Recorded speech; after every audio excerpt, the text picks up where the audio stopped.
ठीक आहे. तो एक पिलो द्या जरा मागे टाका. एक पिलो आहे का बघा.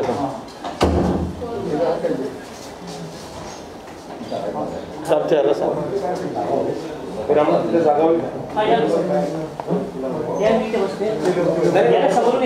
बाबा पिलो मागे टेकायची पिलो.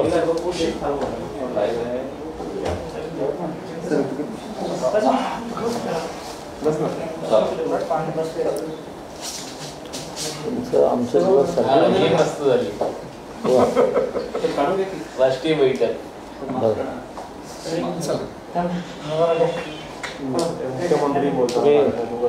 ती पण बातमी करू. सोशल तुमच्या विरोधात कसं काय करत नाही पण ते बरोबर नाही वाटत. मेसेज नाही देत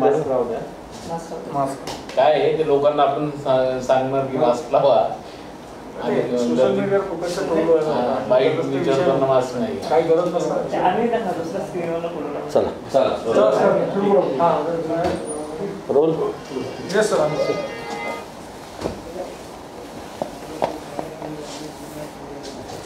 सर मागच्या आठवड्यात आपण नवीन नियमावली लावली, टप्पे तयार केले विविध. आता या आठवड्यामध्ये साधारणतः काय राज्यातील परिस्थिती आहे? या आठवड्यामध्ये एकूण पाहिलं तर रुग्णसंख्या आणि पॉझिटिव्हिटी दर हा नक्कीच आता 5% राज्याचा पाहिलं तर आपण आता आलेला आहे एकूण राज्याचा.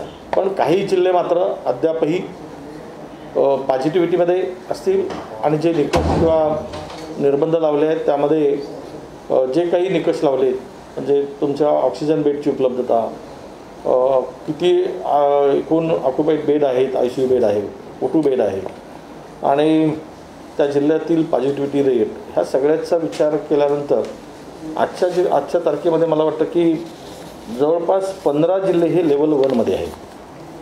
यामध्ये अहमदनगर, धुळे, जळगाव, परभणी, नांदेड, जालना, लातूर, अमरावती, यवतमाळ, वाशिम, नागपूर, वर्धा, चंद्रपूर, भंडारा आणि गोंदिया आणि लेवल 2 मध्ये नंदुरबार आणि हिंगोली.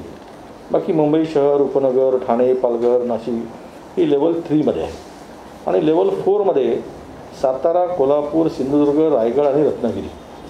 आता जे निकष ठरवले गेले त्या लेवलनुसार ते निकष या ठिकाणी कायम त्या लेवलला राहणार आहेत आणि या संदर्भात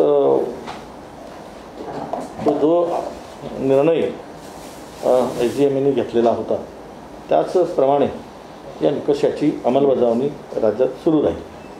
मी काल बोलताना म्हणालो की ज्या जिल्ह्यात रुग्णसंख्या वाढेल तर हा बोलण्याचा माझा उद्देश हाच होता की लोकांच्या हातात आता त्या जिल्ह्यातील परिस्थिती सुधारायची, बिघडवायची ही परिस्थिती लोकांच्या हातात आहे.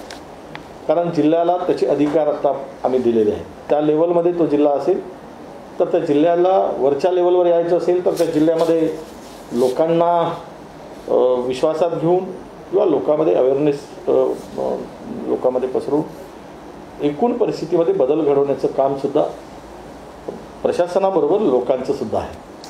म्हणून आम्ही हे आवाहन करताना लोकांनाच आता विनंती करतो की बाबांनो, तुमचा जिल्हा जर तुम्हाला सवलती हव्या असतील, तुमच्या जिल्ह्यामध्ये अधिक व्यवसाय असतील, व्यवहार असतील, तिथल्या इंडस्ट्री असतील, या सगळ्या जर नॉर्मल आणायच्या असतील तर तुमचा जिल्हा हा जर 4 मध्ये असेल तर 3 मध्ये 2 मध्ये कसं येईल यासाठी त्या जिल्ह्यातील जनतेच्यावर आता निर्भर आहे. म्हणजे उदाहरणार्थ मास्क घालणं, गर्दीत जाणं टाळणं आणि स्वतःची काळजी घेणं हे काही गोष्टी आहेत. त्याच्यातून त्यांना नक्कीच अलिप्त राहता येईल किंवा या साथीपासून दूर राहता येईल आणि ही कोरोनाची साथ पसरणार नाही अशा पद्धतीनं जर त्या जिल्ह्यातील जनतेने सहकार्य केलं तर म्हणून त्या जिल्ह्यातील जनतेवर निर्भर आहे की आता ही लेवल कुठल्या लेवलवर तो जिल्हा ठेवायचा हे आता सरकारवर निर्भर नाही. ही लेवल करून दिलेली आहे. लोकांचं अपेक्षित सहकार्य मिळालं तर ती लेवल त्या जिल्ह्यातील परिस्थिती सुधारून लेवलसुद्धा वाढू शकेल, कमी होऊ शकेल. म्हणजे म्हणून मला जनतेला या निमित्तानं आवाहन करायचं आहे, कोरोना संपलेला नाही. आजही आपण पाहिलं तर 10,000च्या आसपास नवीन रुग्ण आलेले आहेत आणि रुग्ण बरी होण्याची संख्या ही 7,000च्या जवळपास आहे. ही मधातल्या 8-10 दिवसामध्ये रुग्णसंख्या बरी होण्याची वाढली होती आणि पॉझिटिव्हिटी ही आपला पॉझिटिव्ह रुग्णसंख्या जे होतं ते कमी झाले होते. रुग्ण संख्या कमी झाली आणि रुग्ण बरे होण्याची संख्या ही वाढली होती. पण आता उलट झालेलं आहे 2-3 दिवसामध्ये. रुग्णसंख्या ही वाढते आहे आणि रुग्ण बरे होण्याची संख्या आहे ती कमी होत चाललेली आहे. याचाच अर्थ असा की पुन्हा काळजी घेण्याची आवश्यकता त्या ठिकाणी त्या जिल्ह्यातील लोकांची आहे. सर, मुंबईचा जर विचार केला तर एसटी सेवा बंद झालेली आहे.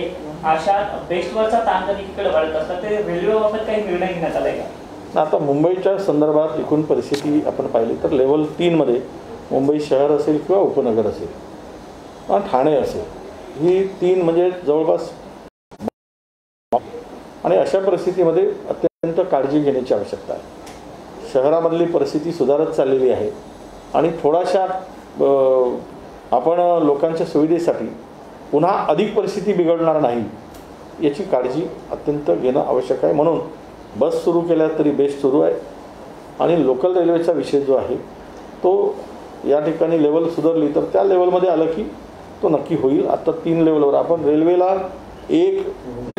लेवल 3वर असेल तर आपल्याला ज्या काही सवलती दिल्यात त्याच्यातच आपल्याला घ्यावं लागेल. पण पुण्याचं उदाहरण आपण घेतलं तर पुण्यामध्ये मॉल्स उघडे केले, रात्री 10 वाजेपर्यंत हॉटेल्स चालू आहेत. तर कुठे ना कुठे हे व्हायलेशन नाही आहे का? कारण का जे नियम राज्य सरकारने आपल्याला दिलेले आहेत त्याचं कुठे ना कुठेतरी जे स्थानिक संस्था आहेत किंवा आपण म्हणूया कॉर्पोरेशन आहे त्या त्याचा गैरफायदा घेतात असं वाटत नाही आहे का? नाही, हे बघा, आम्ही सांगितलं आहे ते लेवल जरी असली तरी त्या जिल्ह्यातील एकूण परिस्थितीचा अभ्यास करून परिस्थितीचा माहिती घेऊन त्या जिल्ह्यातील निर्बंध कमी करावेत लावावेत हे स्थानिक प्रशासनाला अधिकार दिलेले आहेत. त्यांना वाटत असेल की आमचा आता पॉझिटिव्हिटी रेट फार कमी झालेला आहे तर आपण अधिकची सवलत दिली पाहिजे. उद्या वाढली तरी जबाबदारी त्यांचीच असणार आहे. आज जरी 2 आठवड्याभरासाठी सवलत दिली आणि उद्या जर ती रुग्णसंख्या वाढली, पॉझिटिव्हिटीचा रेट वाढला, तुमचे O2 बेड वाढले, ICU बेड वाढले तर ते लेवलवर आहे ना, मग ते पुन्हा रिस्ट्रिक्ट करावं लागणार, पुन्हा कडक करावं लागणार निर्बंध. पण त्या ठिकाणी त्या जिल्ह्यातील प्रशासनावर हे सगळं निर्भर करत आहे. सर, आज संभाजीराजे आणि छत्रपती उदयनराजे यांची भेट झाली आणि कुठतरी मराठा आरक्षणाच्या संदर्भातील लढाई दोन्ही राज्ये एकत्र लढणार आहे. कशा पद्धतीने बघता या भेटीकडे? असं आहे की दोनही राजे एकत्र येण्यातला आनंदच आहे. शेवट कुठल्या समाजाच्या प्रश्नासाठी राजे दोनही एकत्र येऊन मराठा समाजाला न्याय देण्याची भूमिका जर त्यांनी मांडली असेल तर त्यांचं निश्चित स्वागतच केलं पाहिजे. आणि आम्ही दोनही राजांना विनंतीही करणार आहोत की मराठा समाजाच्या प्रश्नाबरोबर काही OBCचे प्रश्न असतील तरी दोनही राजांनी एकत्र यावं आणि आम्हालाही सहकार्य करावं. म्हणजे समाजातील, कारण राजे हे जनतेचे असतात, रयतेचे असतात, त्यामुळे त्यांच्याकडनं आमची अशी अपेक्षाही असणार आहे. राहिला विषय की आपण उद्याचा त्यांची भूमिका त्यांनी जाहीर केलेलीच आहे 16 तारखेपासून आंदोलनाची, आणि हक्कासाठी आंदोलन करणं काय त्यात गैर नाही असं माझं मत आहे. ओबीसी आरक्षणासाठी या ठिकाणी परिषद बोलवली जाणार आहे. कशा पद्धतीची तयारी असणार आहे आणि त्याच्यात महत्त्वाचं म्हणजे मराठ्यांना आपला ओबीसीला मागासवर्गीय नेमणुकी संदर्भात तुम्ही भूमिका घेतली होती, मात्र अजूनही आयोग स्थापन झालेला नाही. आयोगाची स्थापना झालेली आहे, फक्त त्या संदर्भातला गॅजेट प्रसिद्ध व्हायचं आहे. ते गॅजेट प्रसिद्ध होण्यासाठी गेलेलं आहे आणि ते 1-2 दिवसामध्ये होईल. आयोगाचं पूर्ण सही झाली, मुख्यमंत्री मोदींची झाली, आमची झाली आणि ते गठन झालेलं आहे. राहिला विषय की आम्ही जे 2 दिवसीय शिबिर घेतो तर OBC समाजाचे अनेक प्रश्न आहेत. ते प्रश्न घेऊन त्या शिबिरामध्ये चर्चा करावी. माझ्याकडे माझा विभाग आहे OBC, नवीन विभाग आहे. आता माझ्याकडे समाज कल्याणचे जो सामाजिक न्याय विभाग आहे त्या विभागाचे अधिकारी मला जोडले गेलेत. माझ्याकडे पूर्ण वेळ कुठलीही इस्टॅब्लिशमेंट नाही, त्यांच्या भरोश्यावर मी राहतो आहे. मला मंजूर करून दिलीत पदं पण भरायला मंजुरी नाही. बिना म्हणजे इस्टॅब्लिशमेंटचं माझं खातं आहे. मी विनंती केली आहे मुख्यमंत्री महोदयांना की मला वेळ द्या, आम्ही वेळ मागू, त्यांच्याबरोबर बैठक घेऊ. अजितदादांनाही पत्र दिलं आहे की आम्हाला जे काही समाज कल्याणाकडून 300-350 पदं तुम्ही देणार आहात ते तातडीनं आम्हाला द्या. समाज कल्याणाला तयार नाही आणि बिना कर्मचारी अधिकाऱ्याच्या भरोश्यावर खातं कसं सांभाळणार, हा मोठा प्रश्न आहे. त्यासाठी त्यांना विनंती केली आहे ना. आणि आम्हाला सरळ सेवा भरतीने मंजुरी मागितली आहे. तो फायनान्सकडे विषय आहे, त्याला मिळाली मंजुरी तर पुढे जाता येईल. विषय असे अनेक आहे की ज्यामध्ये 8 जिल्ह्यातील ओबीसींचा कमी झालेलं आरक्षण आहे. त्यामध्ये फार अत्यल्प आरक्षण मिळतो आहे जिल्हा स्तरावर क्लास 4च्या क्लास 3च्या जागेसाठी. त्याबरोबर या पेसा काही गावं अशी आहेत की 2%ही शेड्यूल टाईपची लोकं नाही, पण तो गाव पेसामध्ये आलेला आहे. तर तिथल्या आदिवासी लोकांनाही वाटतं आहे की ही गावं त्यातून वगळली गेली पाहिजे. आदिवासी मंत्र्यांनाही वाटतं आहे, आदिवासी आमदारांनाही वाटतं आहे, परंतु ते होत नाही. असे प्रश्न आहेत की तिथे त्या लोकांना कुठेही ओबीसीच्या पारंपरिक अनेक वर्षापासून राहणाऱ्या लोकांना तिथे नाही मिळत नाही. त्याच्याबरोबर नवीन मुद्दे हॉस्टेल सुरू करायचे आहेत, त्याला निधीची आवश्यकता आहे. त्याला मंजुरी आता बांधकामाला मंजुरी मिळाली, पण आम्हाला किरायाने हॉस्टेल सुरू करायचे आहेत 72. तो विषय फायनान्सकडे आहे. हे सगळे विषयावर चर्चा माझी झालेली आहे. आणि मला तरी आत्ता या शिबिरामध्ये की तुमचं राजकीय आरक्षण कमी जे झालेलं आहे त्या आरक्षणाच्या संदर्भात आपली काय स्ट्रॅटेजी असली पाहिजे, आपली काय भूमिका असली पाहिजे. कारण हे आरक्षण आता सुप्रीम कोर्टाने नाकारलेलं आहे. आम्ही लढाई लढायची तर राज्याच्या विरुद्ध लढून उपयोग नाही, केंद्राच्या विरुद्धही लढून उपयोग नाही. कारण केंद्राने त्या संदर्भात कायदेच केले पाहिजेत, बदलले पाहिजेत. जो कायदा मराठा समाजाच्या संदर्भासाठी सुप्रीम कोर्टाने निर्णय दिला की 50%च्या वर आरक्षण गेल्यामुळे ते रद्द केलं, त्याचप्रमाणे ओबीसीच्या सुद्धा आरक्षणाला, राजकीय आरक्षणाला 50%च्या वर गेल्यामुळेच रद्द केलेला आहे, नाकारलेला आहे. मग दोघांनाही 50%ची मर्यादाच घातली सुप्रीम कोर्टाच्या निर्णयामध्ये. 5 बेंचचा निकाल असेल किंवा 3 बेंचचा निकाल असेल. मग यामध्ये 50%च्या वर जर आरक्षण पाहिजे असेल, राजकीय असू देत किंवा मग शैक्षणिक असू देत, नोकरी विषयक असू देत, तर त्याला ती अमेंडमेंटची आवश्यकता आहे. आता अमेंडमेंट पार्लमेंटमध्ये कोण करू शकतो हे नव्यानं सांगण्याची गरज नाही. त्याशिवाय मला वाटतं की हा मार्ग सुटत नाही. राज्याच्या संदर्भात विरोधात कितीही मोर्चे काढले, ओबीसीनं काढू देत किंवा मराठा समाजानं काढू देत, हा निर्णयच आता सुप्रीम कोर्टाच्या निर्णयामुळं, तो निर्णय आता तिथपर्यंत त्याचे अधिकारच, एखादा कायदा जर हायकोर्ट एखादा निर्णय घेतो आहे तर ते राज्याला बंधनकारक असतात.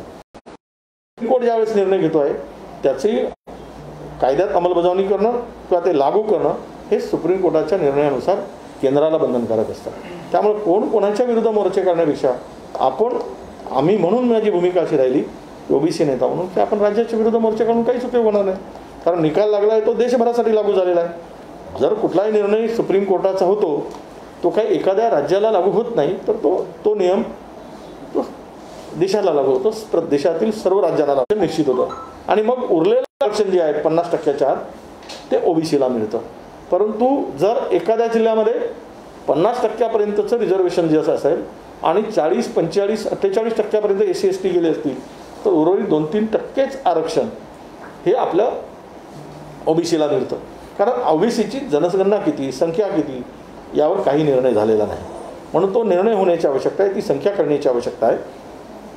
एकूण किती ओबीसीची सरेतून बघावं अशी माझी सगळ्यांना विनंती आहे. पण भाजपाकडून हे दोन्ही विषय म्हणजे ओबीसी असेल किंवा मराठा आरक्षण असेल या दोन्ही विषयावर राष्ट्रवादी काँग्रेस आणि महाविकास आघाडीला टार्गेट केलं जातं, शिवसेना टार्गेट केलं जात आहे. या मुख्यमंत्र्यांना या समाजाला आरक्षणच द्यायचं नाही अशी त्यांची भूमिका आहे. नाही, असं आहे की त्यांची भूमिका ते मांडत असतात. मी सांगितलं की कोणत्या चष्म्यातून आपण बघतो त्या पद्धतीनं ते दिसतं. जर मी हिरवा घातला तर मला सुकलेलं तणही हिरवं दिसेल हिरवा चष्मा घातल्यानंतर, म्हणून मी लाल चष्मा घातला की ते लाल दिसेल.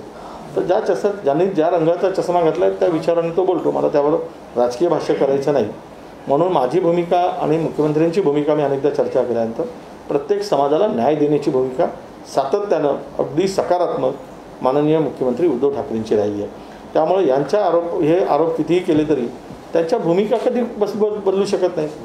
कारण हे दिसते आहे, स्पष्ट दिसते आहे की त्यांची तळमळ जी आहे किंवा त्यांचं सातत्यानं या समाजाप्रती त्यांच्या भावना आहेत, तर नेहमी आम्ही चर्चेतून आम्हाला दिसतात. हिंदी में जानना चाहेंगे लेवल को लेकर, खासकर कि 14 तारीख यानी आज के बाद से कल से कई सारी जगहों पर लॉकडाउन खुलेगा, शिथिल किया जाएगा नियम, क्या है किस तरीके से सरकार ने फैसला किया? नहीं, देखिए, सरकार का फैसला पहले हो चुका है। सरकार ने एलजीएमएन के हिंदी ने जो निर्णय लिया था उसके लेवल गिराए थे और उस लेवल के हिसाब से उस जिले में सहूलियत देने का कम हुए, तो ये सब देखते हुए वो लेवल फिक्स की गई है। जैसे भी लेवल बदलती है तो वो नियम उस जिले को लागू होता है। तो आज के तारीख में मेरे ख्याल से एक हमारे 15 जिले ऐसे लेवल 1 में और करीबन 13 जिले लेवल 2 जिले लेवल 2 पे है। इन जिलों के लिए तो काफ़ी सहूलियत ऑलरेडी है ही, नए तरीके से कुछ घोषणा करने की आवश्यकता नहीं है। वो जो नियमावली बनाई है, जो नियम बनाया है, उस नियम के हिसाब से। रहा सवाल 3 और 4 लेवल का, तो इन्होंने प्रयास करेंगे, वो डिस्ट्रिक्ट में जनता का साथ मिलेगा। जनता अगर ये अपना लेवल कम होना चाहिए ऐसा लगेगा तो वो जिले के जनता ने उचित सहकार्य करना चाहिए, प्रशासन को भी और खुद के लिए भी। वहाँ की व्यवस्था पूर्व ठीक से हो, वहाँ पे सब सहूलियत मिलना चाहिए। तो वो जिले की जनता ने सहकार्य करके अपना अच्छा निर्णय लिया तो वो लेवल भी सुधारेगी और उस जिले में भी निर्बंध कम हो सकते हैं। कि कई जगह कहीं ना कहीं वो गलत इस्तेमाल कर रही है या फिर ये पूरी सिस्टम जो बनाई गई है ये पूरी तरीके से फेल है अगर डिस्ट्रिक्ट अथॉरिटीज इस तरह से डिसीजन। देखो, अगर कुछ सिस्टम जो बनाई गई है उसके खिलाफ में जाकर कुछ कदम उठाते भी हैं तो कल लेवल और क्या कम होने का चांसेस नहीं है। लेवल बढ़ेगी तो फिर से कड़क निर्बंध और लागू करना पड़ेगा। तो जो प्रशासन को हमने जिला लेवल पे जो अधिकार दिया है कि तुमको उस जिले की टोटल जो परिस्थिति है उस परिस्थिति में उनको अधिकार प्राप्त है कि वो क्या सहूलियत दे, क्या नहीं दे और किस प्रकार के निर्बंध लगाए। अगर उनको लगता है कि हमने थोड़ा शिथिल करने से अभी परिस्थिति में कोई बदल नहीं आएगा तो उनका अधिकार है। अगर कल बढ़कर वो 4 लेवल पे जाते हैं तो निश्चित रूप से उनको छूट नहीं मिलेगी और निर्बंध फिर से कड़क हो जाएंगे, आज जो है उससे भी ज़्यादा हो जाएंगे। तो ये सब मैं फिर से कहता हूँ कि जिला लोकल लेवल पर वो अधिकार प्राप्त किया गया है, उनको जो लगता है वो निर्णय लेंगे। अगर कुछ परिस्थिति गड़बड़ हो गई तो उसके लिए भी वही जिम्मेदार रहेंगे। कि कई जगहों पर आपने कहा कि केसेस बढ़ रहे हैं, घटने की बजाय बढ़ रहे हैं 3-4 दिनों में, और ऐसी स्थिति रही तो फिर से प्रतिबंध करें। नहीं, देखिए, जो लॉकडाउन में जो हमने निर्णय और नियम लगाए थे और उसको शिथिल करने का काम किया गया था कि लोगों का व्यवसाय था वो डूब गया था, काफ़ी लोगों का रोजगार का प्रश्न था, इंडस्ट्री बंद पड़ी थी, इकोनॉमी पूर्णतः रूप से कोलैप्स हो चुकी थी। बहुत सारे लोगों का जो छोटा मोटा व्यवसाय है लोन लेकर आज बर्बाद हो चुका है, वो बैंक का EMI नहीं भर पाएगा। ये सब परिस्थिति देखकर और कुछ ना कुछ तो इसमें सहूलियत देने की आवश्यकता थी, वो दी गई, देने का प्रयास किया गया। अब परिस्थिति ऐसी होगी कि लोग उसका थोड़ा गलत भी फायदा उठा रहे हैं, थोड़ा सा लोगों में अवेयरनेस की कमी थी ऐसा हम समझेंगे और गर्दी ज़्यादा होने लगी। जहाँ क्राउड बहुत खुला बाजार में और जगहों पर हमको दिखने को मिला, तो इससे पेशेंट बढ़ रहे, पेशेंट की छुट्टी कम हो रही और पॉजिटिविटी जो था तो रेट जो था भले ही कांस्टेंट हो पर एक संख्या हम देखेंगे कि कोविड पॉजिटिव पेशेंट बढ़ रहे हैं और जो डिस्चार्ज होने की पेशेंट है वो बड़े हैं और वो बड़े हैं और पेशेंट कम हुए हैं कुछ ज़िले में और कुछ डिस्ट्रिक्ट में पेशेंट बढ़ रहे हैं और डिस्चार्ज कम हो रहे हैं। महाराष्ट्र की ओवरऑल 2-3 दिन की अगर सिचुएशन आप देखेंगे तो वही दिखता है कि पेशेंट बढ़ रहे हैं और डिस्चार्ज होने के पेशेंट जो है वो कम हो रहे हैं। तो इसका मतलब ये है ये ठीक नहीं है, संकेत ठीक नहीं है। तो इसीलिए कुछ ये इसके बारे में लोगों को हम आगाह कर रहे कि आपकी अगर लेवल बदल गई तो फिर से कड़क निर्बंध शुरू होगा। अब पब्लिक ट्रांसपोर्ट की बात करें तो पब्लिक ट्रांसपोर्ट पर क्या, जैसे मुंबई को लेवल 3 में अभी भी रखा गया है, पब्लिक ट्रांसपोर्ट को लेकर के ट्रैफिक इतना ज़्यादा शहर में है, उसको लेकर किस तरीके से? नहीं, मुंबई ऐसे है कि ये कैपिटल है, मुंबई का पॉपुलेशन, आसपास के बड़े बड़े शहरों और बाहर से आने वाले लोगों की संख्या, यहाँ पे ये सब दिखते हुए आज मुंबई अच्छी तरह से मुंबई को संभल चुके हैं और हमने ज़्यादा ही इसमें सहूलत दिया तो मुंबई से स्प्रेड होने से कोई रोक नहीं सकता, मुंबई में पेशेंट बढ़ने में कोई रोक नहीं सकता। इसीलिए आहिस्ता आहिस्ता कदम उठाने पड़ेंगे और सिचुएशन को ध्यान में रखते हुए कुछ निर्णय लेने पड़ेंगे। इसीलिए बस का जो सुविधा बंद कर दिया ट्रांसपोर्ट का, पब्लिक ट्रांसपोर्ट का, उसी का एक था। बेस शुरू है, रेलवे भी शुरू है, पर आगे से आवश्यक सेवा के लिए शुरू की गई है। अब जैसे ही इसमें कुछ इम्प्रूवमेंट होता है तो वो लेवल जैसे ही कम होगी तो वो साव शुरू हो जाएगा। सबसे पहले इम्पोर्टेंस क्या है कि लोगों की जान बचाना, लोगों को इससे ये स्प्रेड होने से रोकना, ये प्राथमिकता है। तो उसके लिए जो उपाय योजना की गई है वो मुझे लगता है कि पर्याप्त रूप से निर्णय ठीक ढंग से लिया गया। मुंबई लोकल कब शुरू हो? नहीं, अभी देखिए लेवल जब लेवल आज 3 लेवल पे तो रेलवे शुरू होने का सवाल ही नहीं। जब लेवल 1 पे मुंबई आएगी तो ऑटोमेटिक रेलवे का भी बारे में सोचा जाएगा। पब्लिक ट्रांसपोर्ट में क्या बस सेवा बंद कर दी? जो 100% बस सेवा शुरू थी मुंबई में, क्या उसको बेस्ट को बंद कि जो सार्वजनिक सेवा थी उसको बंद करने का फैसला किया गया है क्या लोगों के लिए? नहीं, बस का तो अपने बेस्ट का तो बसेस शुरू है, उसको कोई अभी प्रावधान रोकने का प्रावधान नहीं है बंद करने का। सर, धारावी से एक खबर आई कि फिर एक बार धारावी में एक दिन में 0% ये जो नंबर दर्ज किया गया, कितनी बड़ी सहूलियत है, कितनी बड़ी राहत देखते हैं आप मुंबई शहर के जो प्रयास है कोविड रोकने के लिए? नहीं, देखिए धारावी मुंबई का हिस्सा है, मुंबई शहर के अंदर में होता है। धारावी कोई अलग डिस्ट्रिक्ट नहीं है, तो जो मुंबई के लिए नियम है वो धारावी के लिए भी अभी शुरू रहेगी। स्टेट ट्रांसपोर्ट की बसेस को लेकर के राज्य सरकार ने किस तरीके का? नहीं, स्टेट ट्रांसपोर्ट की बसेस को लेकर जहाँ पे जिस लेवल पे तो वो तो चालू है। जैसा चंद्रपुर 1 लेवल पे तो वहाँ बसेस शुरू है, गढ़चिरौली तो वहाँ पे 2 लेवल पे तो शुरू है। ये सवाल है कि 3 और 4 के लिए थोड़ा रिस्ट्रिक्शन बढ़ाया गया है। जिलाबंदी नहीं, जिलाबंदी 2 और 1 में जिलाबंदी का कोई नहीं है। सर, धारावी में आज 0 केसेस आए हैं पॉजिटिव, किस तरह देखते हैं? नहीं, यही है कि धारावी जैसे एकदम जहाँ का एकदम ठीक ऐसा पॉपुलेशन है, जहाँ पे सबसे बड़ी आशिया की सबसे बड़ी झोपड़पट्टी हम लोग उसको कहते हैं, और वहाँ का सब कुछ देखने के बाद में अगर धारावी में 0 पेशेंट आते हैं तो यही है संकेत कि मुंबई पूरी तरह से अपने ठीक होने पे कगार पर है और अच्छे कदम प्रशासन और जनता के सहकार्य से ये हो रहा है। और इसका श्रेय महानगर पालिका हो या महानगर पालिका ने जो काम किया है या धारावी के पब्लिक को, उनको दोनों को भी देना पड़ेगा। उन्होंने जो प्रशासन को सहकार्य किया, खुद को जो हमने कहा था कि माझा कुटुंब माझी जवाबदारी, तो वो उन्होंने ये समझा कि ये फैमिली ये मेरी जिम्मेदारी है और इनका रक्षण करना, इनको सेफ रखना मेरी जिम्मेदारी है। ये धारावी के लोगों ने सबसे पहले समझा, इसीलिए धारावी मुक्त हुई। मराठीमध्ये धारावी संदर्भात धारावीमध्ये आज गेल्या 24 तासामध्ये एकही रुग्ण आढळलेला नाही, हे कसं बघतात?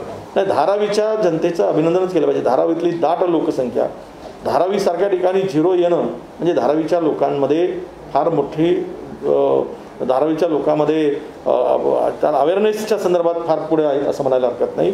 कारण आम्ही आमच्या माननीय मुख्यमंत्र्यांनी नारा दिला होता, माझा कुटुंब माझी जबाबदारी, त्याचं तंतोतंत पालन धारावीच्या लोकांनी केलेलं आहे की माझं कुटुंब आहे ही माझी जबाबदारी आहे, माझ्या कुटुंबाला सुरक्षित करणं आणि मी सुरक्षित ठेवणं, मी स्वतःही सुरक्षित राहणं आणि माझ्या धारावीलाही सुरक्षित ठेवणं, हे धारावीकरांचं यश आहे आणि धारावीकरांच्या एकूण सुज्ञपणाचे त्यांचं लक्षण आहे, म्हणून त्यांचं अभिनंदनच केलं पाहिजे।